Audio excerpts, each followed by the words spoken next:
Hi everybody, today I'm going to share 7 foods to help you stimulate a bowel movement and really restore that urge. So if you don't know already, I had constipation for about 15 years from age 5 to 20, and at the worst of it, I had 2 to 3 bowel movements a week, lots of bloating, gas, abdominal pain, didn't get urges, all that kind of stuff. And now for the past 7 years, I have about 1 to 2 bowel movements nearly every single day and have for that whole time. No more gas, no more bloating, urges like clockwork every day, complete healthy relieving bowel movements. I get everything out, and I know you can get there too. So these foods are not the end all be all cure. I will share more about that at the end, but they are really helpful, especially as you start to make more healing progress and are working on that root cause. These can be really, really helpful for stimulated a bowel movement, and some of them even help you work on the root cause. So and I have helped tons of people that I've worked with heal constipation. That is the most common thing that I help people with, and I really consider constipation to be my specialty now. So yeah, I'd love to share more about that with you. So the very first one is sauerkraut, and really fermented veggies in general. What they do is they give all these good microbes into your gut bacteria or into your gut microbiome, and that helps to restore the imbalance. A very, very common cause of constipation, something that was a cause for me and I see all the time, is gut dysbiosis. When your microbiome is out of balance and certain microbes overgrow, what ends up happening is they affect fluid balance in your colon. So basically, these microbes overgrow and they produce these gases that literally draw fluid away from your colon and make your stools hard and rocky and compacted and large and just more difficult to get out. So when you heal your microbiome, you actually get more fluid coming to your colon. So this is better than taking an osmotic laxative because it heals you for the long run. And you just get more regular bowel movements. So yeah, it's really helpful. And fermented veggies specifically are more helpful for constipation, while fermented dairy is more helpful for diarrhea. So I definitely recommend, and if you could do homemade, that's even better. Homemade sauerkraut will help you have better bowel movements, and it'll help you heal for the long run. The second one is coffee. It's probably not a big surprise. Now, not everybody can tolerate the caffeine from coffee when they're healing their gut, so if you can't, don't worry, just move on to the next one. But it does have to be caffeinated. Decaf coffee does not give you that same urge, but basically what happens is the caffeine can stimulate contractions in your colon, and it's really good at giving you an urge to go. So if you are tolerating coffee okay, and you get a good quality one, get organic and don't be heating it in plastic. Use like a stainless steel French press is my favorite, or a glass or stainless steel little drip thing, and use the unbleached filters. Just make sure you're not using plastic and toxic things to make your coffee and that you're buying organic coffee. And yeah, then it's totally fine to have if you're tolerating that well. So this has helped me a lot in the past, but also I want to note it's not dependence forming. I have taken breaks from coffee.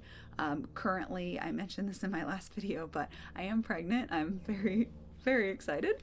And I decided to not do coffee. There are mixed thoughts on this, and my thoughts were, I'm getting a little bit of caffeine still from some chocolate, and I just don't want to push it. I would rather not push it. So I chose to switch to decaf, and I am having bowel movements just fine. I'm actually having them better than I ever have.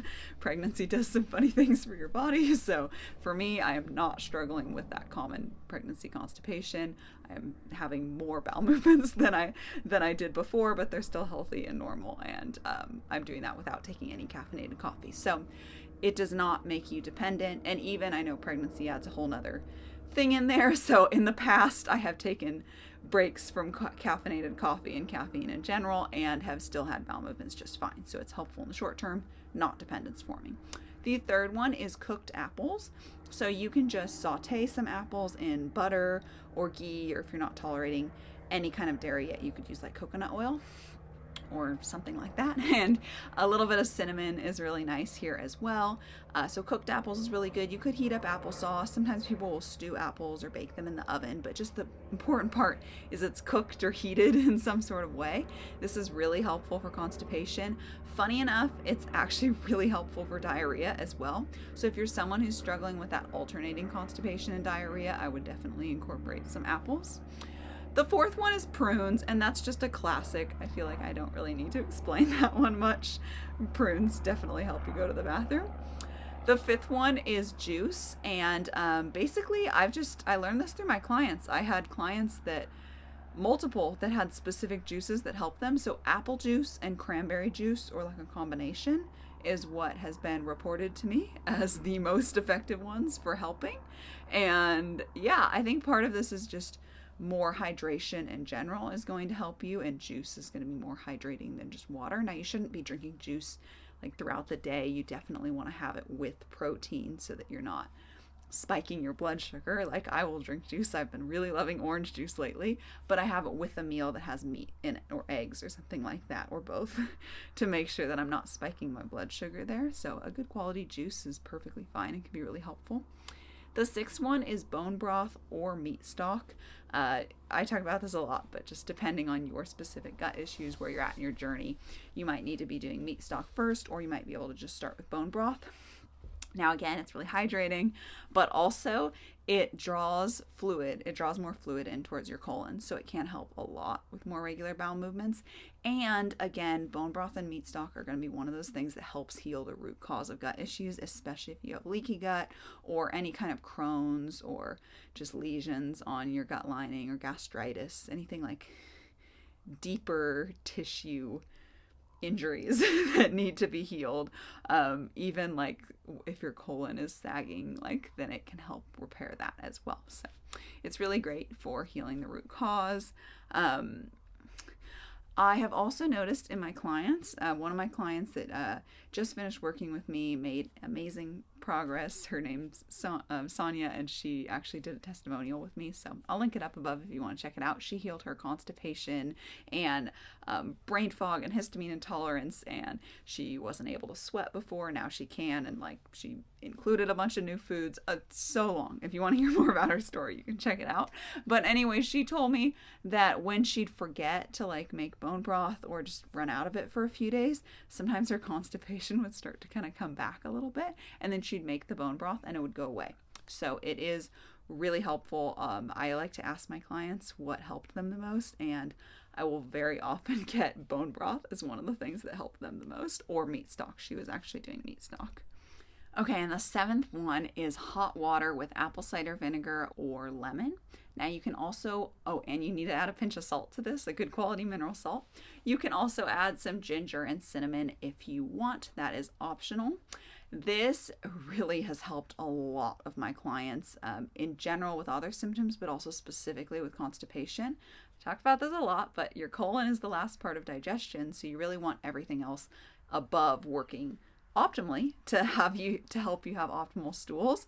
So the way that this helps is the acidity helps to make your stomach more acidic, which will help you to digest your food better and quicker and more thoroughly. So that is the main way that it helps. Again, it's hydrating as well, so that's going to help too. But yeah, and then also that stronger acidity will promote a stronger bile flow, because bile and this other thing called bicarbonate ion are what come to neutralize the stomach acid that's coming with your food that exits your stomach and goes into the small intestine, so it doesn't burn you. So if you have weaker stomach acid, sometimes you'll get a weaker bile flow. So if you're supporting a stronger stomach acid, you'll get a stronger bile flow. And bile is very lubricatory, I guess you'd say. It's for your stools. So a lot of times low bile flow can also be an issue for constipation. So it's very helpful there as well. Now, these foods won't be enough to heal most people for constipation. There are definitely things that can nudge you in the right direction and kind of move the needle in favor of you having a bowel movement that day. But you have to work on the root causes of constipation at the same time. And it's just crucial for healing. And I will note, like, these things, they're not as strong as laxatives. So if you're used to laxatives, you're going to be like, an apple, like, that's not going to help me. Well, it might not right now, but as you heal and you work on the root cause, more and more of these will start to help. One of my clients had really bad constipation for a long time, and the more she healed, the more these things helped. Where that lemon water in the morning and having the apple cranberry juice, they started to actually stimulate bowel movements for her. So there are things that work more with time. And if you want more help with working on the root cause of your constipation, healing it, you want a complete plan for that, then I do have a checklist down below. It is my daily constipation checklist, things that you should do every single day to overcome your constipation. So that's just like a little tidbit if you want to get started with that. I highly recommend it. People find it extremely helpful. But if you are wanting more support, then I also offer a course. It's called Ancestral Gut Healing, that gives you a full protocol to completely heal your gut and your constipation and get to having regular bowel movements a day. So I'll link that down below as well. And then if you want even more support, I do offer one-on-one coaching. So it's my personalized gut healing coaching program. And with that, you get access to the course, but you also get me writing you a plan to heal your constipation, helping you identify those root causes, work through them, create a diet that's tailored for you to help you heal, and just give you help along the way. So if you're interested in that, I'll leave a link where you can book a call with me. And this is a free call just for you to learn more and see if it's a good fit for us to work together. So yeah, if you're interested in that, then I'll leave all of those down below. You can kind of pick where you're at, no problem, whatever you want support with. And yeah, thank you so much for watching. I will see you in the next video.